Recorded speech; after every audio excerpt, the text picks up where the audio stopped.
Years of being locked away from the world had completely removed any aspects of normality from the girl's brain. The side effects of loneliness had enveloped her mind long before her sanity had crumbled to pieces before the doctor's eyes. She was now more like part of the world that, if kept in the dark and pretended wasn't there, it was easier to go on living with a clear conscience. The room was silent, as it always had been. The girl rested her chin on her knees, which she had brought close to her chest, and she slightly rocked back and forth on the bed. Her head tilted to the right, eyes wide. They started twitching, and from her lips escaped clicking noises. 1, 2, 3. She repeated over and over in her delusional mind. 1, 2, 3. 1, 2, 3.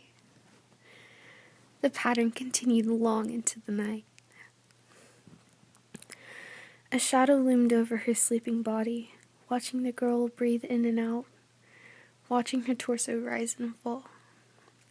The apparition too clicked gibberish at her and scurried up to the ceiling before leaping onto the bed. The girl woke with a shudder and sat upright to face the creature that spent many nights watching and waiting for her. It spoke to her with shrieks, and the girl responded to her playmate. It ran up the wall, and the girl, remaining on the floor, chased it around the room, trying to catch it. Eerie giggles filled the night as the two played their tag and chase game.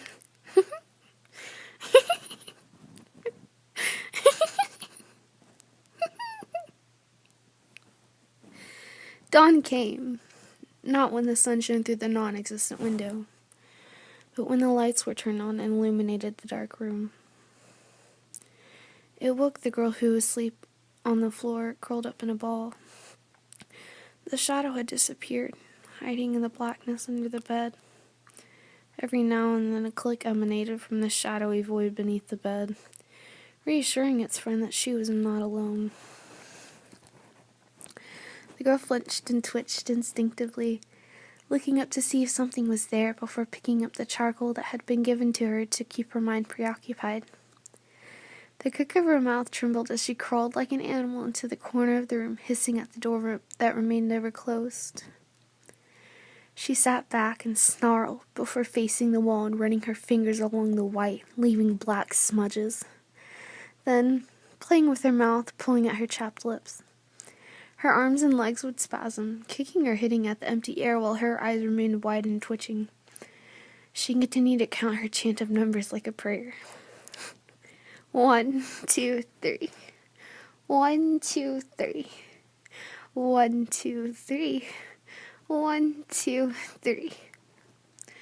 The truth was in that day and age. To be different meant the unknown, and people were scared of the unknown. There was also the argument that the girl hadn't originally been completely insane and that she just saw things differently to those around her. When she continued to talk to people that weren't there, the others feared the worst and felt it was safer to lock her away than to deal with the problem. Out of sight, out of mind. But it had driven the girl out of hers. 2 severe injuries to senior employees who forgot they were dealing with a wild animal and not a little girl anymore had been the result. And secondly, a girl who no longer she believed she was human, but rather a creature whose only communication was drawings of dark figures that only justified psychiatric opinions of her mental state, and the occasional counting to the number 3, which was still just as confusing as his sketches. 1, 2, 3. 1, 2, 3. She spent her days making noises to the walls, talking to them, often speaking a full conversation, though the only words that escaped her mouth were the original digits, shrieks and clicks similar to the creature that hid under the bed. She would sit in the corner and stare at the door, scratch at the paint on the wall. The girl would seem to tickle the wall and laugh as she rolled around on the floor, often looking like she was having a fit. The only objects that were in her room was the bed and a small mirror which sat above a sink that had been taken away before the girl had occupied the room. She had lost interest in it after the first few years of studying herself in the reflection. Now, she would hiss and scratch at it, no longer seeing herself, but rather another creature looking back at her with black, hollow eyes.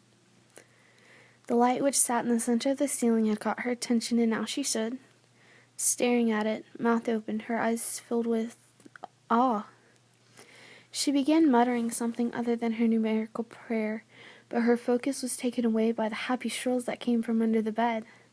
The girl lifted her arms into the air and kicked off with her feet, landing on her bed. She crawled into a fetal position on her side and stared across at the wall, waiting. And then the room went dark. Years of being locked away had caused the nights and days to eventually blur. The girl continued to stare at the wall, letting her insanity take over her mind, body, and soul. A night came when her friend crawled creepily out and up the wall, but the girl did not move. She did not play. Her eyes closed to the world, blood cold and her body still. The shadow whimpered and watched the resting body, but the girl did not breathe. Her chest did not rise and fall, and throughout the night, howls of loneliness were finally heard from the eroded walls of the asylum.